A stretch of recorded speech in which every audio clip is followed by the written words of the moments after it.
Unanimous approval of minutes.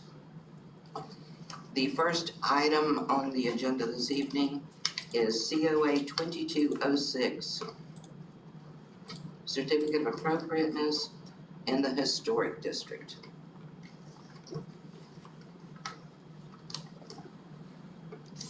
Name and address, please. Blake N. Lundy II, 400 Northwest Horizon Street, Lake City, Florida. Do you swear the information you provide this evening to be true and correct to the best of your knowledge and belief? I do. Thank you very much. Tell us a little bit about it. Well, basically, it's Robert Jordan's law office building that I purchased, and I have submitted permits for re-roofing and cosmetic rehab. Basically on the interior, we are going to rehab the exterior elevation as far as siding goes. Probably over 50% of the building is vinyl sided.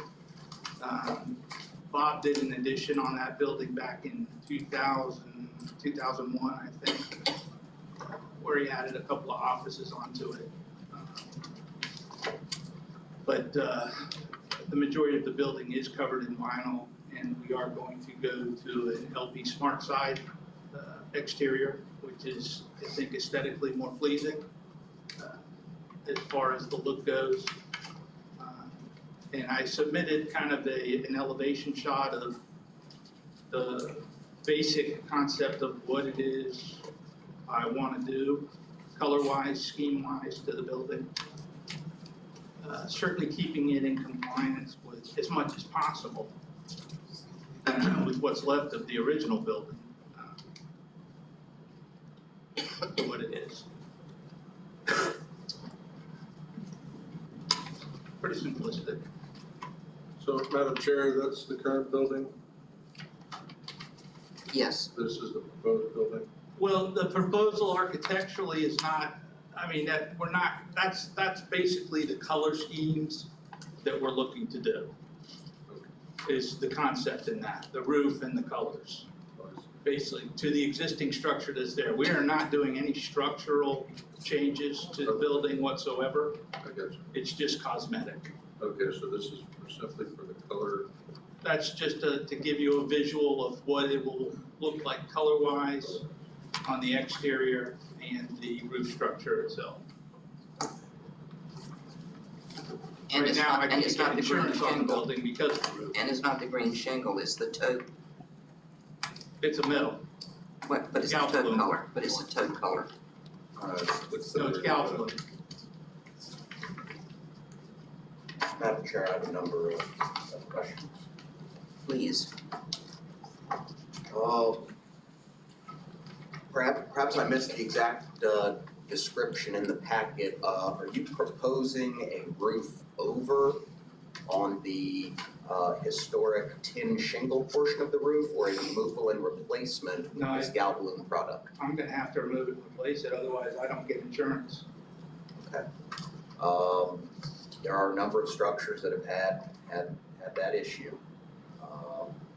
Now, as part of this process, when you put the Galvalume standing seam product in the place, It's not a standing seam, but it's a Okay. PBR panel, but, I got you. okay. Is it going to involve the removal of any diagnostic historic masonry associated with these chimneys? No. Okay, so they will remain a defining. Well, they're gonna remain as much as they possibly can. One is halfway gone.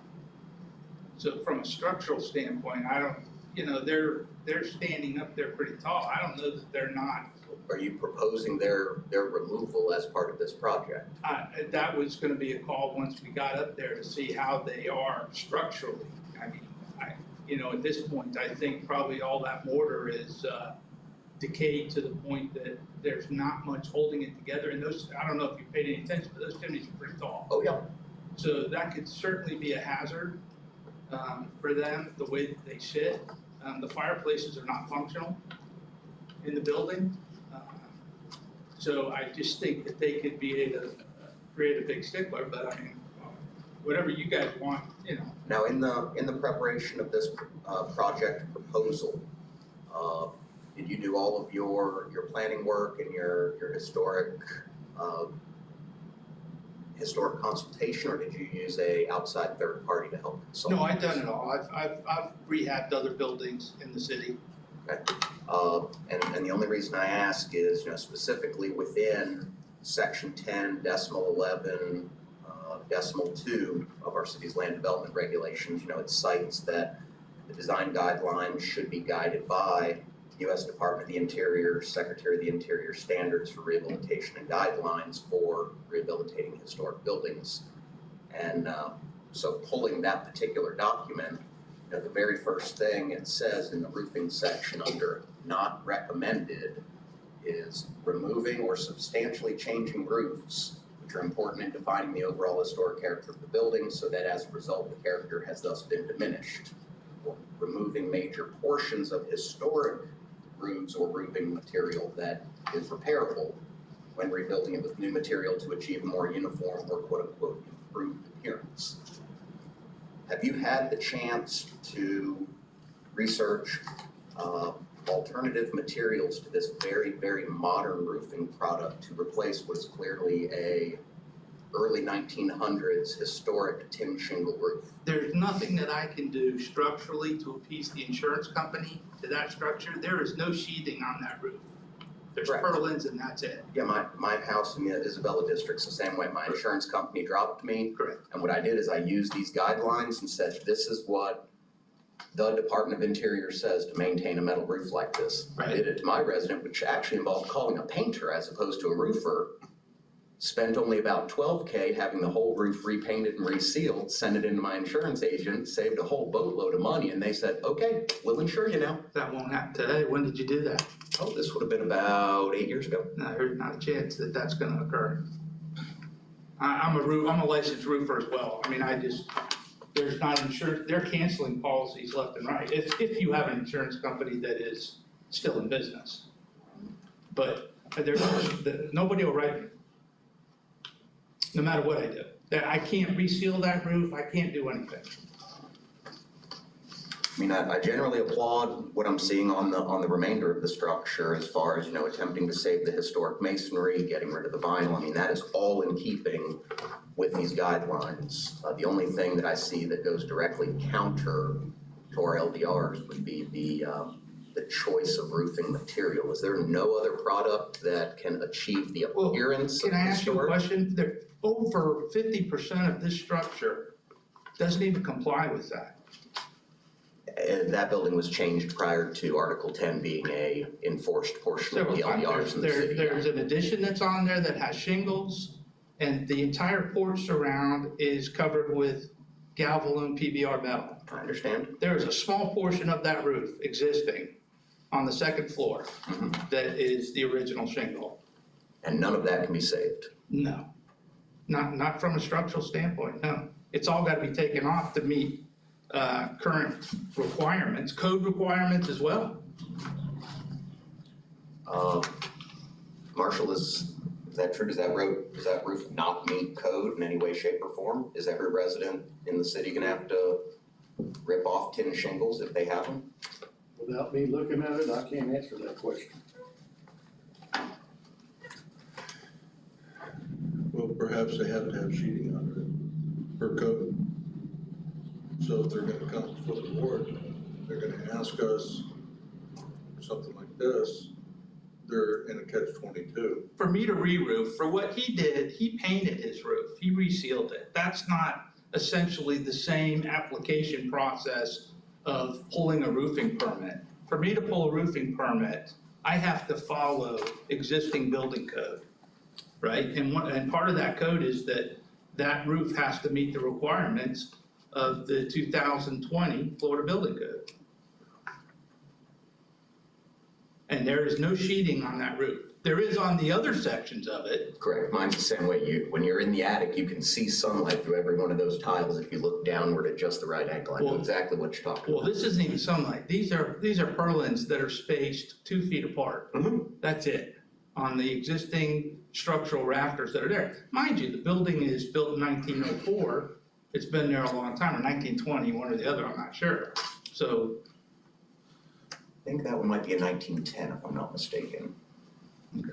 But regardless. Yeah, but I just think that you know, there's not an insurance company that's going to allow me to seal that shingle or, you know, and the ability to remove those and retain them, or to possibly find a manufacturer that has a shingle like that that will meet Florida building code requirements.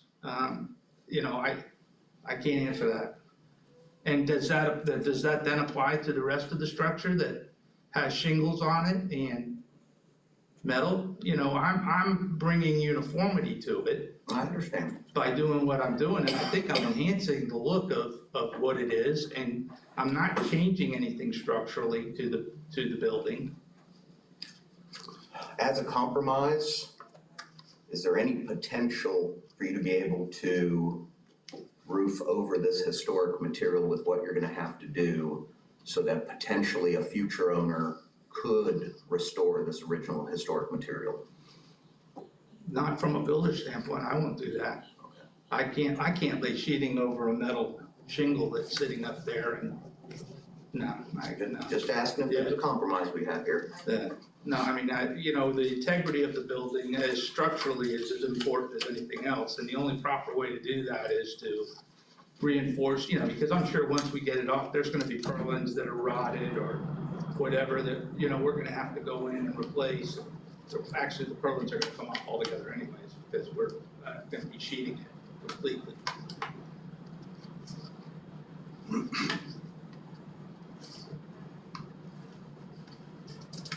Madam Chair, hasn't this board approved the galvanum Yes, in the historic district Yes. before yes, with no issues? correct. Going up over the existing material, and that was for those green roof buildings over there by the Winn-Dixie. They didn't actually yank those tin shingles, they were just roofing over them, so in theory, the originals were still preserved underneath. If someone wanted to, at some point in the future, do a rehabilitation. I don't know how you're gonna do that under today's standards, though. I really don't. I understand what you're saying, and I completely agree. You know, anything that we could manage to salvage would be awesome. But when we're talking about a roofing product in the state of Florida, you Well, they're know, tough and on something roofing, that was, you know, 110 years ago versus where we are today, you just can't get there from here. That's all I'm saying. I mean, if somebody was to manufacture a product that replicated that, They'd that go met there. Florida building code approval, that would be wonderful, right?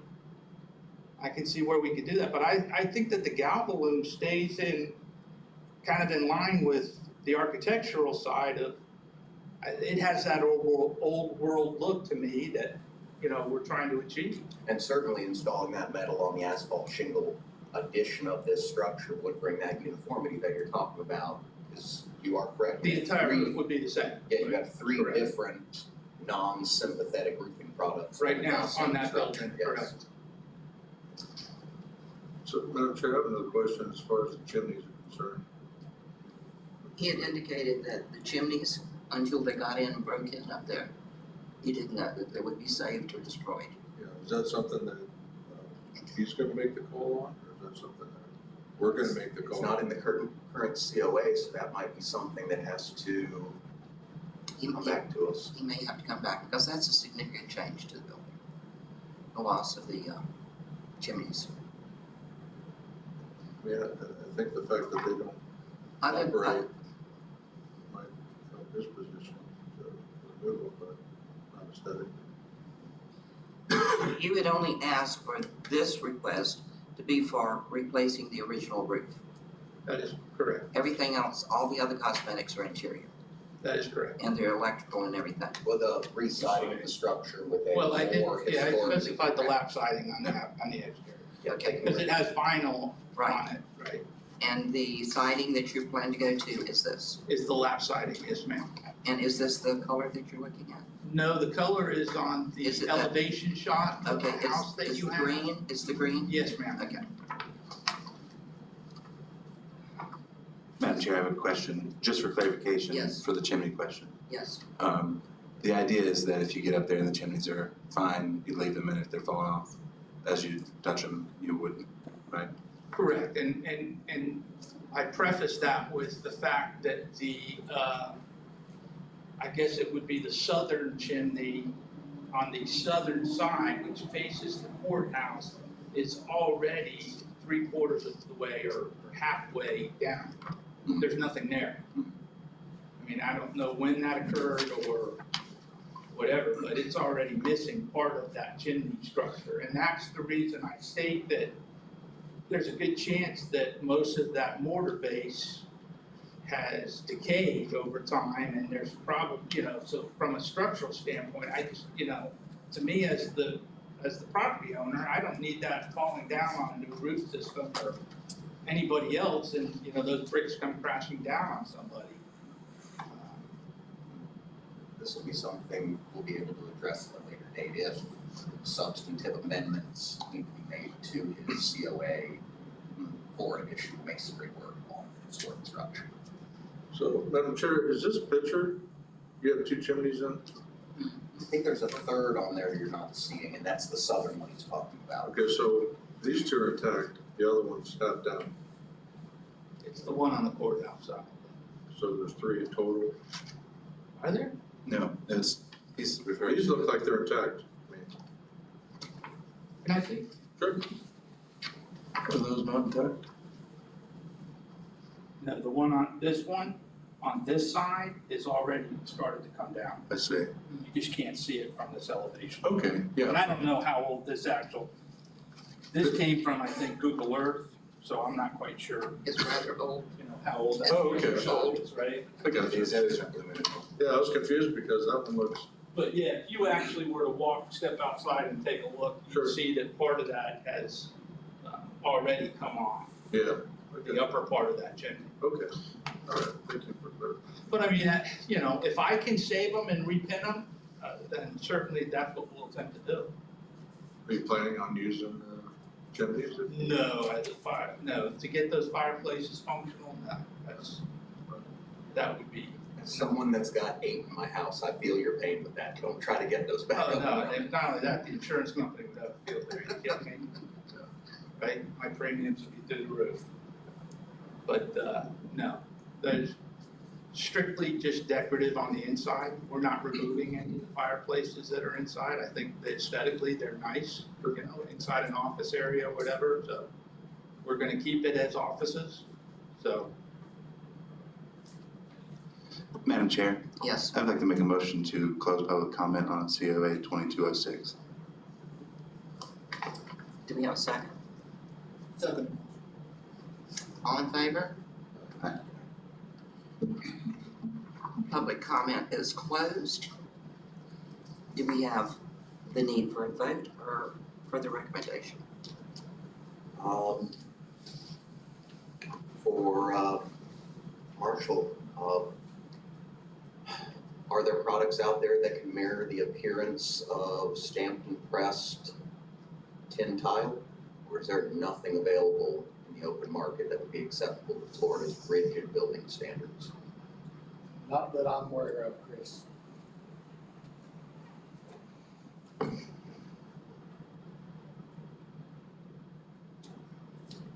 Madam Chair, I'd like to make a motion to hold a vote on COA 2206.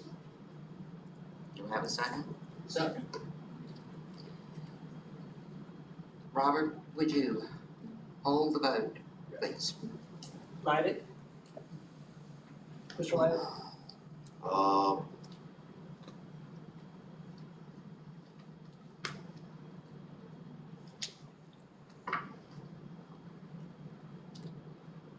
This does go counter to the LDRs. He's in a very interesting predicament. Unfortunately, at this time, due to conflicts with Article 10.11.2 of the City of Lake City's land development regulations, I have to vote nay. Mr. Cooper? Yay. Mr. Nelson? Yay. Mr. Zelos? Yes, but I would like Mr. Lynn to come back and report on those chimneys. Mr. Carter? Yes. Ms. McCullough? Yes. And Mr. McMahon? Yes. We have a vote of 6-1. COA 2206 is approved 6-1.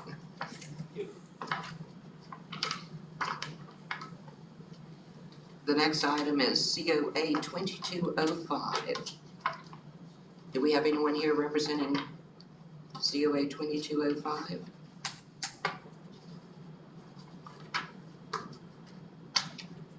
Madam Chair, I'm sorry? they were supposed to, the roof company was supposed to be here to hear this, I don't know why they're not here. Okay, But this was an apples to apples comparison, they took shingle off, but shingle on, same color, and that same type shingle. And then you can see the pictures in there. So it was already approved by, the director, and next needed to be here, but they were supposed to be here to officially go over it. Oh, Madam Chair, yes, therefore, if this was for minor maintenance only, technically this should have fallen under a consent agenda since preliminary approval was already given by the building official, correct? Correct. So all we would have to do is pass a vote to ratify their decision.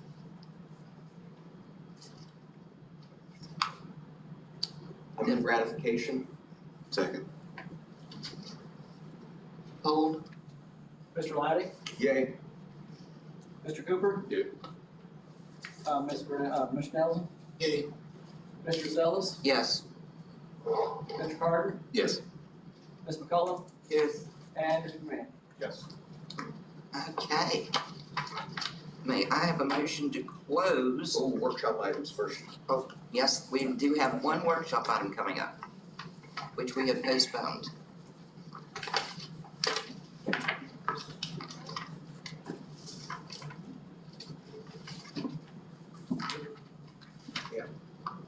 What does the agenda say, workshop discussion? It's the workshop. Mr. Byron Flagg, Oh, Attorney Byron Flagg, Sunshine Law, Public Records, and Meeting Decorum. Is this where our barrister tells us everything we're doing wrong? Good evening, Madam Chair and the board. David. Name and address?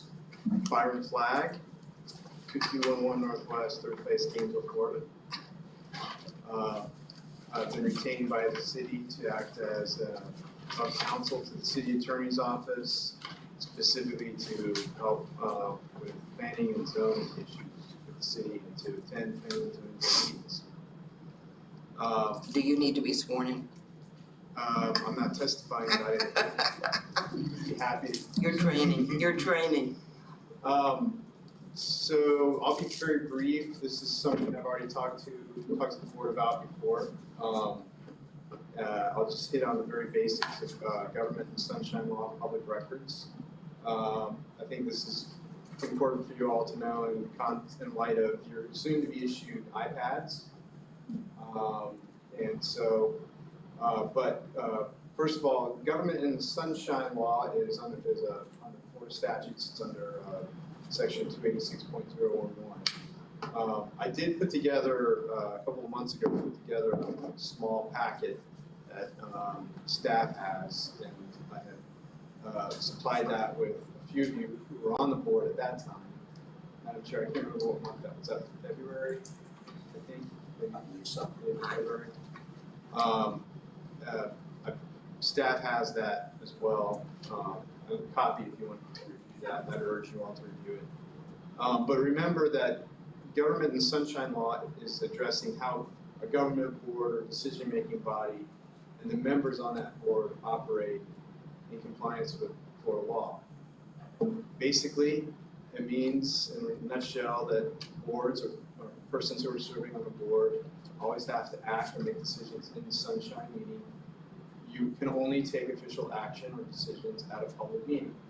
And typically that public meeting, like we had tonight, is something that always has to be noticed in advance. Depending on the type of board it is, there might be a statute or there might be a specific ordinance adopted by the local government that specifies how much advance notice is required. I think for you all, Robert, is it 5 days advance notice at least? 10 days. 10 days. So staff, prior to your meeting, staff is putting a public notice out either in the newspaper or on the website or both, in accordance with the ordinances, that the Planning and Zoning Board or the Historic Preservation Board or the Board of Adjustment, whichever it is having a meeting. That way the whole public, city knows, okay, we know when the Planning and Zoning Board is actually meeting and conducting business. And then you all, of course, come to the meeting, show up, and participate. And everything you do on the board is public record. And you cannot make a decision outside of that meeting, outside of that note. So you all, 2 or 3 of you happen to meet, randomly at the grocery store or at a restaurant or something, and 2 or 3 of you start to talk about something that's coming before the board, and potentially making a decision or being swayed or persuaded in some way, that is technically a violation of the Sunshine Law, because you're basically conducting business outside of the sunshine. And you should not do that. And basically, this applies to city commissions, county commissions, any elected or appointed board. 2 or more persons could happen to be meeting and talking about something that has a high likelihood of coming before you, that could constitute a meeting. And so it's a small town. Sure, yeah, hold on. And it's a small town, and many small towns, everybody knows each other, everybody sees each other at church or restaurants here or there, clubs. Kids have sports games. So you all see each other all the time. It doesn't mean you can't just stop talking to each other or can't talk about any kind of thing that's happening in city government. But you should be cognizant that if you all of a sudden you find yourself talking about something that you know is coming before the board, specifically something that will be on an agenda, you should just stop talking about it. Yes, sir. Question? You just said something we know is gonna be on the agenda, but earlier you said anything that has a high likelihood. Well, Those are 2 big sure. gray areas. Which Sure. is it, and what exactly does high likelihood mean? Well, it's kind of my own term, and a lot of times when I give these explanations, I talk about best practices. You all, as members of the community, and especially as members of the Planning and Zoning Board, are probably gonna know what's going on in the community. You're driving around, you're seeing development happening, you're seeing property change hands, you're hearing things on the street. So you probably know, there's a high likelihood that somebody's gonna come in and renovate a historic building. Yeah. So if you can foresee that, I could, maybe you happen to be talking to somebody who bought the building and they're gonna renovate it, and they're talking to you specifically about it, and you're realizing, oh, wow, I can see that this is gonna require something that would come before me. That's something that you should be wary of. Not that you can't talk to them about that. Now, this is something different, not a meeting. I'm getting into like ex parte communication about something, and I'll talk about that in a minute. But that's an example of what, how you're gonna have a high likelihood of knowing something's gonna end up coming before you. Does that answer your But question? just discussing general issues as it pertains to the field of zoning is okay? Yeah. Okay. You just need to be cognizant that you're not running afoul of one of the big rules, which is meeting and conducting business outside the sunshine. Meeting and conducting business as a board or as a partial board when you're supposed to have a notice to the public so the public can participate and observe what you are doing as an elected or appointed body. But for example, hey, I saw this great documentary on, urban bike lanes. You should watch it. I'm sending you a link. Sure. That's not communication outside the sunshine. That's just 2 people interested in zoning having a conversation. That's okay, right? Sure, yeah. And if you're not making a decision or collaborating together, like, hey, let's make sure that we're doing this way all the time when we're on the board, or when we're making decisions, right? Because then you're conducting public business. Any other questions about that? That idea of government operating in the sunshine, or the Planning and Zoning Board meeting? One question, does the same rule apply to things in the past? Things Well, that have been voted on and approved? Once you've made a decision as a board, again, like some of the things we saw tonight could come back. right? So you know that something can come back. You just have, it's a combination of common sense and understanding your role. When you're an appointed board member of the Planning and Zoning Board, you're wearing a hat of a public official, as Madam Chair can explain to you. But when you wear the hat as a public official, you're not just a normal citizen anymore. If any kind of topic or issue comes before you where it's potentially pending action or decision by you, you've got to take a step back and say, this could be something that the board will be acting upon officially, and it needs to, I shouldn't be involved in discussing this with another board member unless we're meeting in public in the sunshine.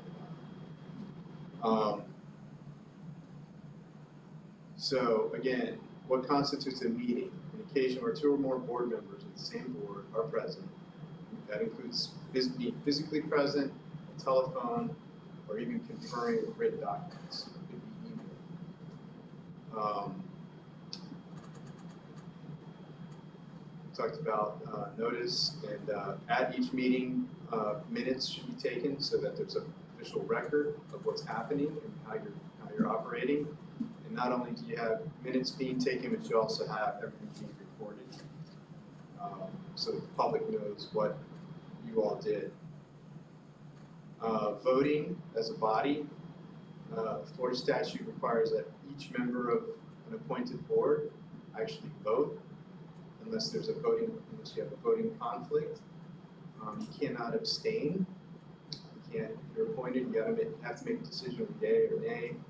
Or if you have a voting conflict, which could happen in the sense of, suppose a family member of yours has a matter coming before you, you could potentially have a voting conflict because you have. It's a small town, we're all related.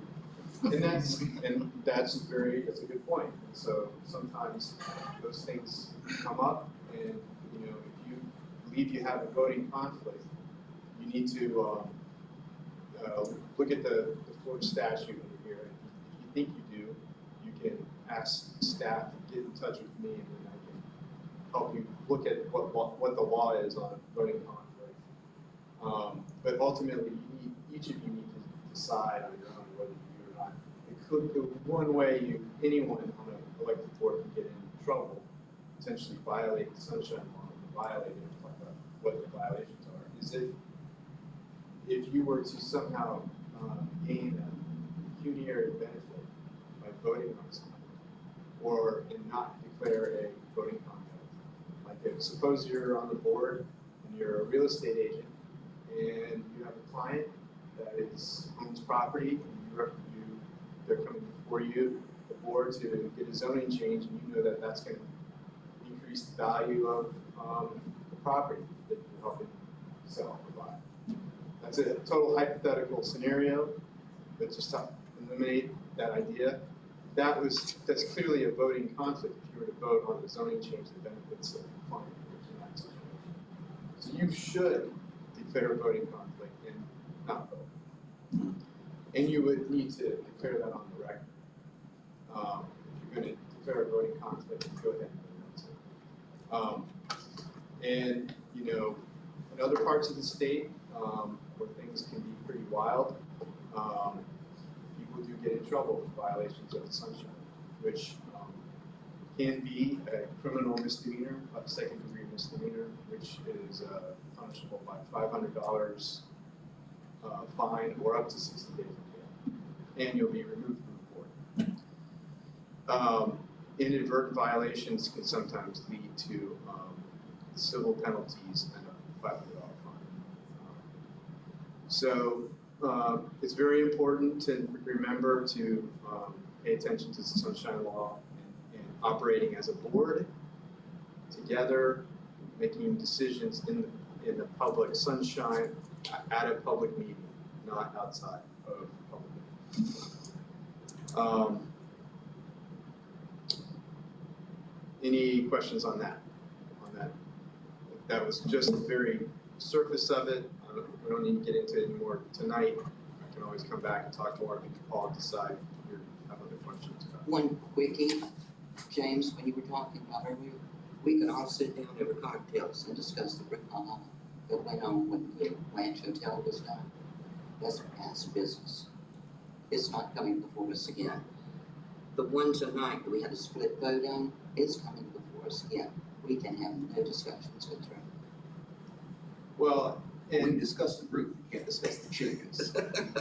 you know, some matters in the past, I would counsel the board, as my job is, to be very cautious about getting, I mean, if two or more of you get together and talk about something, where you all acted together, it's potential, somebody could decide that that is a public meeting in, violation of sunshine law. Maybe it's technically not, but somebody could claim it and then use that against you. There are lots of cocktail stories about when the Ranch was done. Sure. So anyway, you know, that's my advice, best practices, I would probably not want to do that. All right, anyway, so let me move to public records. Since we will be getting an iPad, my understanding is we'll be getting material, staff, getting an email address from the city, right? Yes. So that city email address that you have will be subject to public records.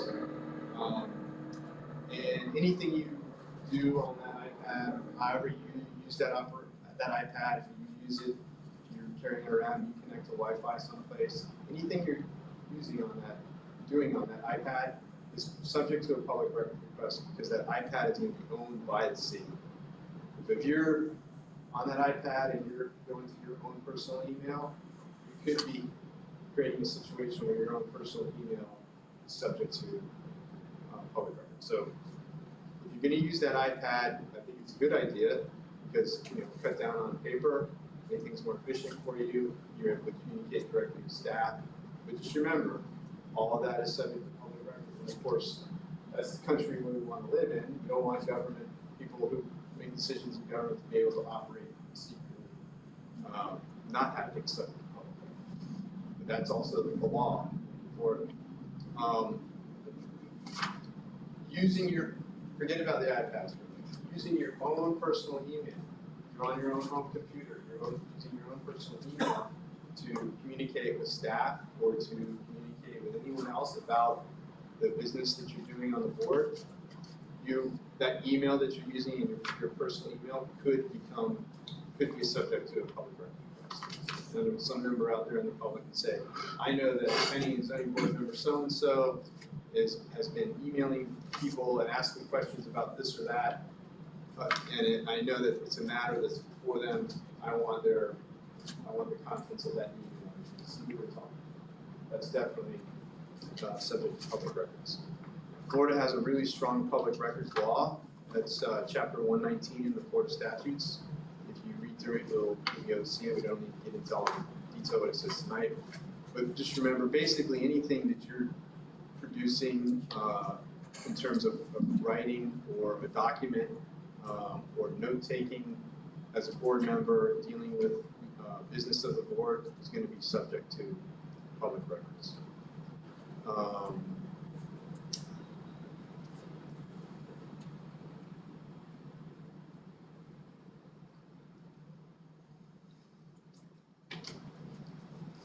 Any questions about public records?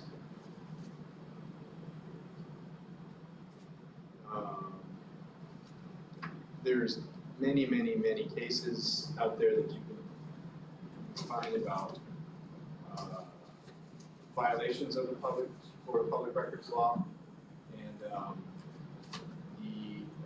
the city is going to, if someone ever makes a public records claim for your email communications or certain documents, it's going to go through city administration, the city attorney's office will review it.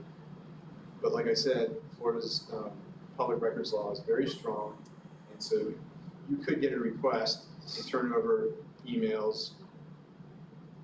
If you're using your iPad and always doing city business on your iPad, my understanding is the city's already going to have access to that, so it'll just be responded to. But if the city does not respond to a valid public records request, the city can be sued for violation of public records law, and the city can be subjected to fines and attorney's fees for violating public records law. All right, and then the last topic I just wanted to bring to the board's attention is, this is in the packet that I provided back in February, procedures for quasi-judicial hearings. Quasi-judicial hearings are when you're hearing, just like tonight, a matter that comes before you where you're acting not just as an advisory board, but you're actually acting as a quasi-judicial board, where you're basically acting like a board of judges and making a decision about something that affects someone's private property or their private property rights. A quasi-judicial proceeding is a zoning change. A comprehensive plan amendment request is not a zoning change, that's a legislative change. But anytime someone's coming before you seeking a zoning change, that is considered under Florida law quasi-judicial proceeding. Just as Madam Chair did, everyone who was presenting on a quasi-judicial matter is sworn in. That's because you need to think about it just like a courtroom, just like a court case where you are a panel of judges. A record is being made. The reason a record is being made is because if you're making a decision that affects someone's rights and you happen to be incorrect legally, or even if you're not incorrect legally, if someone thinks that you were incorrect legally, they have a legal right to appeal your decision. And under the Land Development Code, they have to appeal within 30 days. And it will go to the City Commission, and it can continue to go up into actual court, circuit court, district court of appeals, et cetera. But the reason you have everything being recorded and minutes taken is so that there is a documented record of the deliberation that you're making when you make a decision. And most important is that when you make a decision, a quasi-judicial determination, is that each time you make a decision, you have a clear explanation of the basis for what the decision is. For instance, Mr. Leidig had some very good comments about some of the historic preservation issues. So he had created a very good record of his thinking and his analysis grounded in the law and some of the code. And so 10.11.2. It says right there. You all need to really get good at, you need to go through the Land Development Code, the zoning code, and really understand it. Do your homework before a meeting so you know which specific sections of the code applies to someone's petition. And if you approve something, best practices are, and it will always keep you out of hot water to say, Madam Chair, I make a motion to approve petition Z22- whatever for the following reasons. I find that it's consistent with the comprehensive plan. It meets the requirements of the code, specifically sections X, Y, Z, and therefore, based on the testimony we've heard today, and if staff ever has a recommendation, based on those things, I'm recommending in my motion that we approve. That way right there, you have a motion that is grounded in the testimony that was heard before you, and also it's grounded in the basis of the law. The reason I'm telling you that is because Florida law requires that all quasi-judicial decisions be based on competent, substantial evidence. And there's a whole list of Florida cases where that has been upheld. But what is competent, substantial evidence? Competent and substantial evidence is basically reliable and supported evidence. It's really the lowest bar of evidence. It's not like criminal law clear, beyond a reasonable doubt. It's not civil law by preponderance of evidence. It's just competent, substantial evidence. And so where does competent, substantial evidence come from? It comes from the petitioner who's coming before you and the materials that they present to you in their packets. It comes from staff if they have comments, or if they answer your questions, or if they have a recommendation. And so that's everything. Quasi-judicial decisions by you as a board need to be based on that competence and substantial evidence. And that includes if you deny something. Probably more important if you deny a zoning petition, or you deny a quasi-judicial matter that's coming before you. Because if you deny someone a change, a zoning change, or if you deny someone a request that is of a quasi-judicial nature, they may disagree with the basis for why you decided that way, and they may decide to appeal.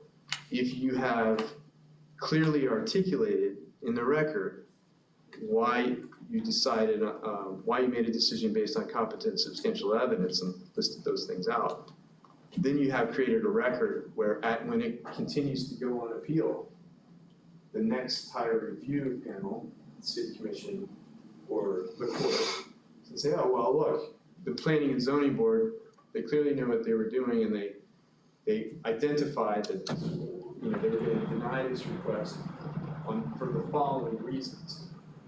And then your decision can be supported. And that's where you specifically need to be able to state article, section, subsection of why you are recommending. That is really the best way to do it, really. It doesn't always have to be exactly that way, but care should be taken in articulating what are the reasons for your decision or for your motion.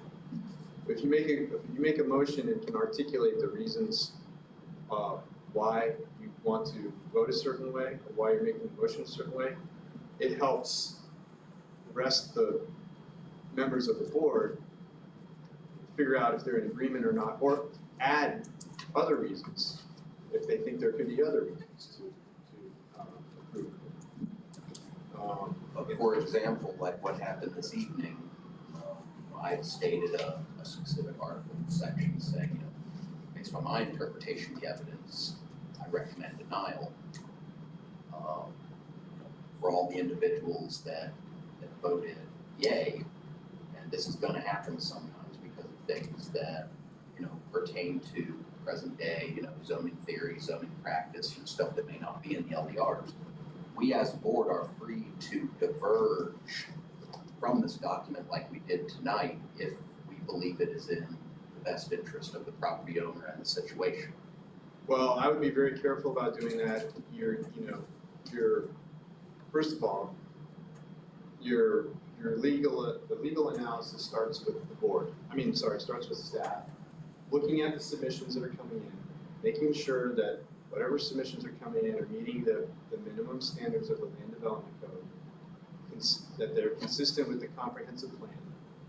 If staff is finding out that there's something that's not fitting in the application, they'll probably tell the petitioner, there's got some things missing. And that you may not even hear that, because they'll work with the applicant or the petitioner until they get it right, and then staff can get, once it's more complete, they can get it to you all. However,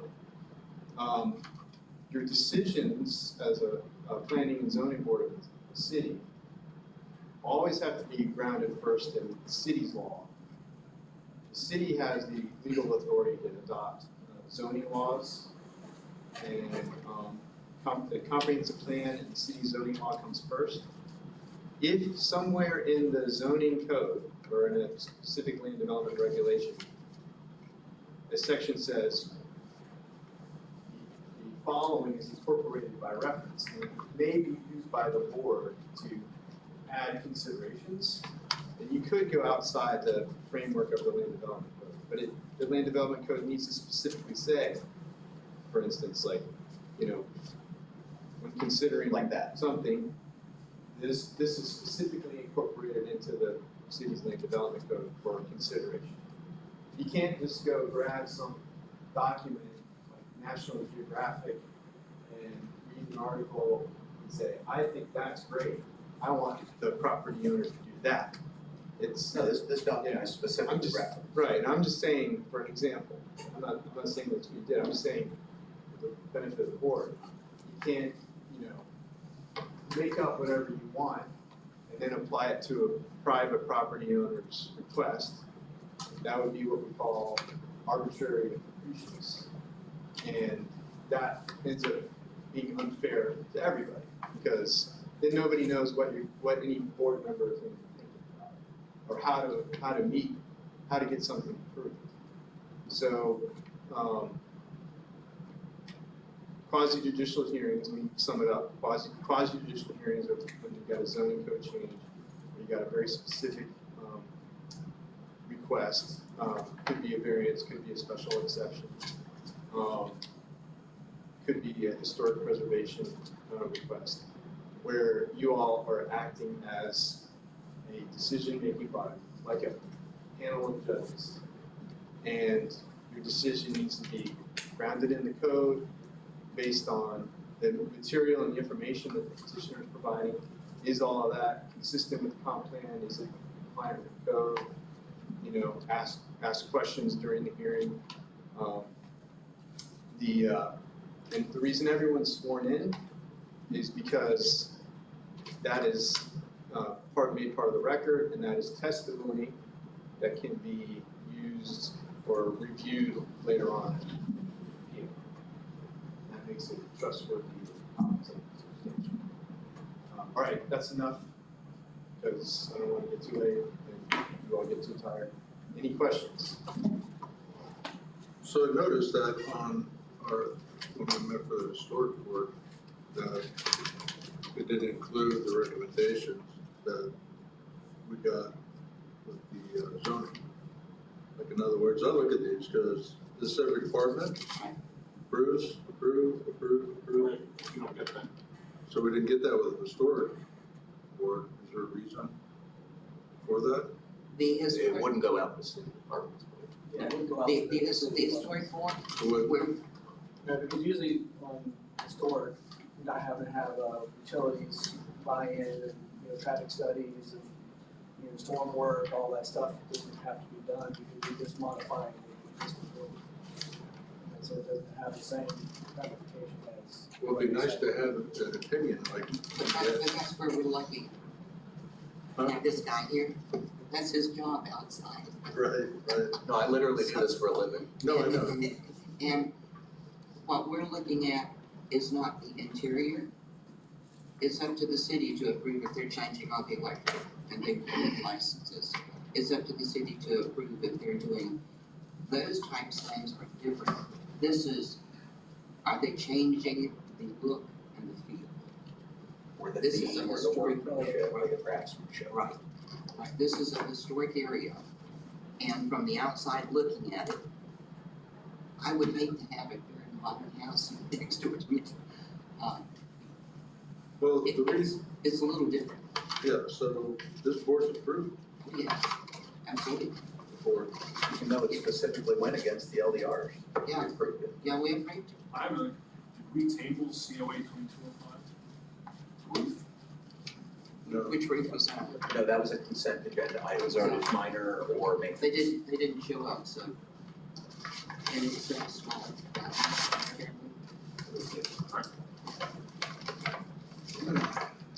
another dull moment. Thank you, All right, thanks. So leave the 3 reminders? yes, we have to leave it. No, you did, it was right.